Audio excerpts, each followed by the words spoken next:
మా మనోడు ప్రవీణ్ ఉన్నాడే, వాడు బాగానే చదువుతాడండి. మామూలుగా స్కూల్లో వాడు ఫస్ట్ క్లాస్ అనమాట. టీచర్ చిన్న బుజ్జి బుజ్జి క్వశ్చన్స్, స్పెల్లింగ్స్ ఉంటాయి కదా, అడుగుతూ ఉంటుంది అన్నమాట. ఈ వచ్చిన వాళ్ళు చేయొద్దండిరా అంటే కొంతమంది చేతులు ఎత్తుతారు. అందులో మా బుజ్జి మనోడు కూడా ఉంటాడనమాట. ఒకరోజు వాడు వచ్చి వాళ్ళ అమ్మని అడిగాడు, అమ్మ నేను క్వశ్చన్ ఆన్సర్ వచ్చని చెయ్యెత్తుతుంటే టీచర్ ఎందుకమ్మా నన్ను అడగదు అంటే, ఆన్సర్ వచ్చిన వాళ్ళు చేయెత్తుతారు కదరా, ఆన్సర్ వచ్చి కాబట్టి అడగదా, ఆన్సర్ రాని వాళ్ళని అడుగుతుంది టీచరు అని చెప్తే వాళ్ళ మోహలాగా అని ఊరుకుంటాడనమాట. సరే ఒకరోజు ఏమైంది, టీచరు చేతులు ఎత్తిన వాడిని ఎలాగో అడగదు కదా అని ఆన్సర్ రాని వాళ్ళు కూడా ఒకళ్ళిద్దరు చేతులు ఎత్తారు.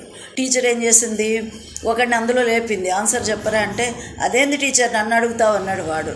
నిన్ను అడిగితే నువ్వు ఆన్సర్ చెప్పాలి కదంటే, నువ్వు చేయెత్తిన వాళ్ళని ఆన్సర్ అడగవు కదా, అందుకే నేను చేయెత్తినా, నాకు ఆన్సర్ రాదు అన్నాడు వాడు.